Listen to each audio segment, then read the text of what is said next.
like everybody, we come across lower energy people, higher energy people. Let's say it differently. They're all high energy people, allowing or disallowing it in differing degrees. Mm-hmm. So when you run across someone that you are describing as lower energy, they're usually pretty raspy and raw and ragged and out there on the uncomfortable edge because they are high energy people not allowing it. That's why they're ornery. I want to do more for them. I want to do more for them. Well, the thing is, if their frequency is far from yours, they can't hear you. And you would have to step out of your vortex in order to get near them, and then you've got nothing to give them. So mind your own business and stay in your vortex. Okay. And that's important. And one of the things that happens, this is important to this discussion. And hard to do. This is important to the discussion about the vortex. All of you and all of them find themselves in the vortex every day at one point or another. You just do. Yep. You just cannot maintain the consciousness that holds you out of it eternally. You just can't do it. In other words, no one can focus in a resistant manner so strong because the vortex is calling you and trying to get you to come in. So I know some people. I don't know. But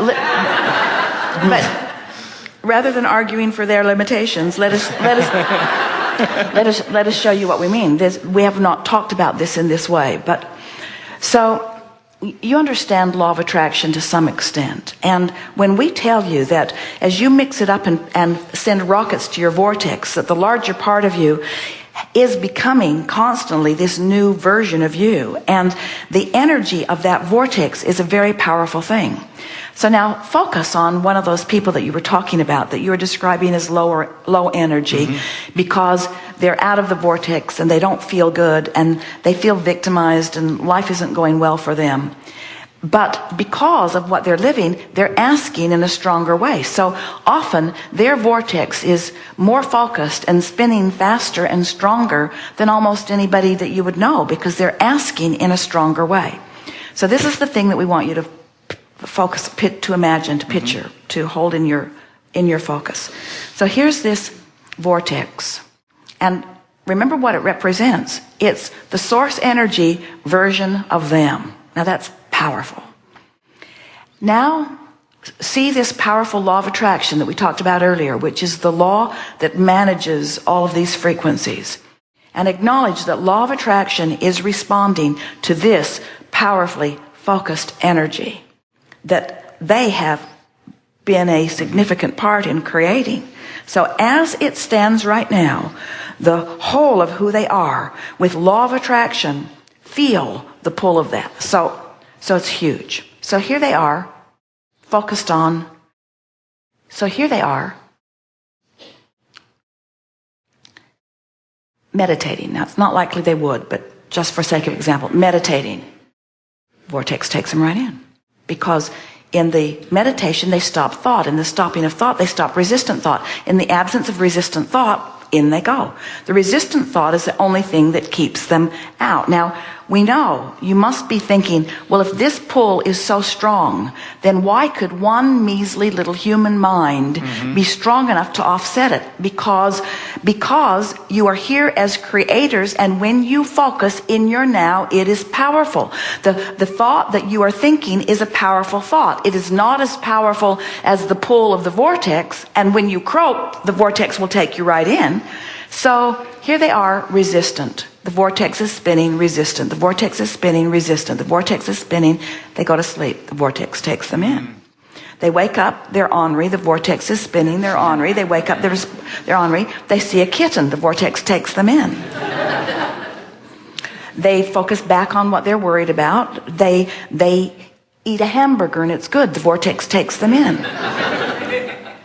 You see what we're getting at? In other words, the vortex is taking all of them in for a moment before they come to their senses and start complaining again. There are many, many moments that the vortex takes them in. Do you accept that? I see there that. are many moments that the vortex takes everyone in. And so there are two reasons that we are telling you this. One is knowing what you know about the vortex, when you find the vortex is taking you in, milk it. Practice the vibration of it so that it makes it easier for you to be in there more often. But regarding those that you care about, who you worry about being able to positively influence, if you realize that the vortex is taking them in and you're focused upon the version of them that's in there, the vortex will take them in and they will rendezvous with you. Now hear what that means. That means you can have a meaningful discussion with any of them. Wow. Esther discovered it with her parents over and over again. When she stopped worrying about what they thought of her, and she stopped worrying about what they thought at all, and she focused upon what she knows, the vortex on many occasions brought them in where they would have a wonderful moment together, you see. I just missed a chance that I didn't know I had until you said that.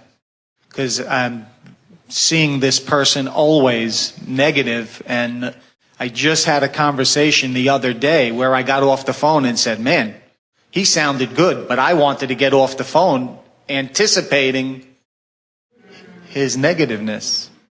So he was in the vortex, but you didn't stay. Correct. Wow. Well, isn't it nice to know? So what have we accomplished here? We've discovered that it's not your job. It's not your job to step outside the vortex to try to bring anyone else in. That truly is what motivation is.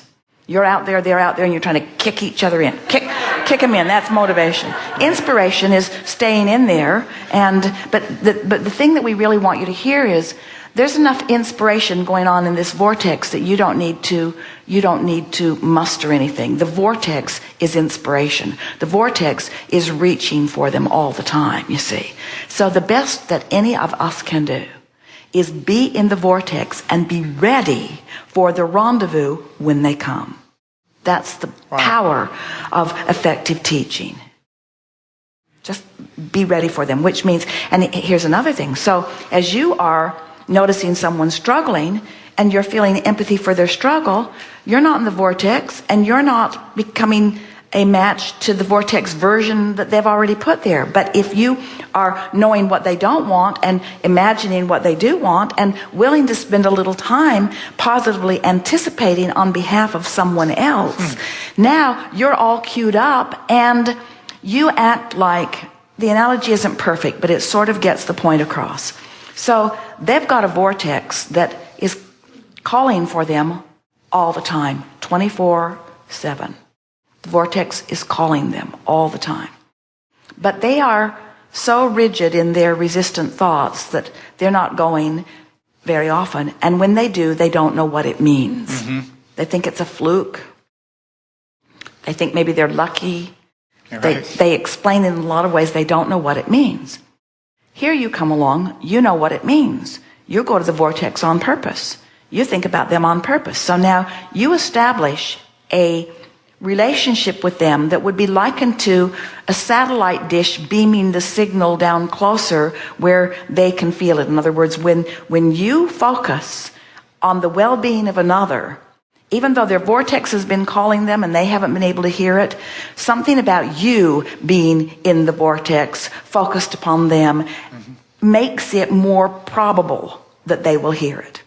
But what goes wrong with so many of you, then you get invested in whether they hear or not, and then the vortex spits you out.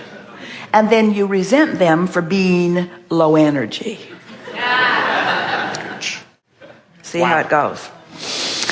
So instead, you pay no attention to where they're at. You just fall in love with your vortex version of them and do your best to maintain it. And isn't that what unconditional love is?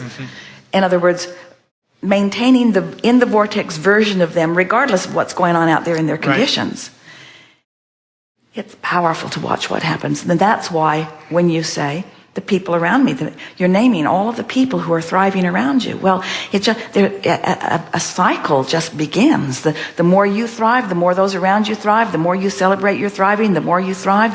The more people join your thriving. It's a wonderful experience. It is wonderful. But you can't. It's a a little bit of a slippery slope, because on the one hand, if you start celebrating a great deal the thriving of others, then you might catch yourself worrying when they're not thriving. And you really can't control it. Wow. So you have to be sort of detached from it, expecting the best for them, but not so invested that if something gets a little shaky, that it upsets your vibrational apple cart. That's what our friend was sort of talking about earlier. In other words, am I really an SOB? Am I really an uncaring person because I'm maintaining my detachment? And we say, no, we think you're in the vortex version and not wanting to risk it a little bit. And so that's what you're talking about with that. Right. You wanted to hang up before the conversation went sour.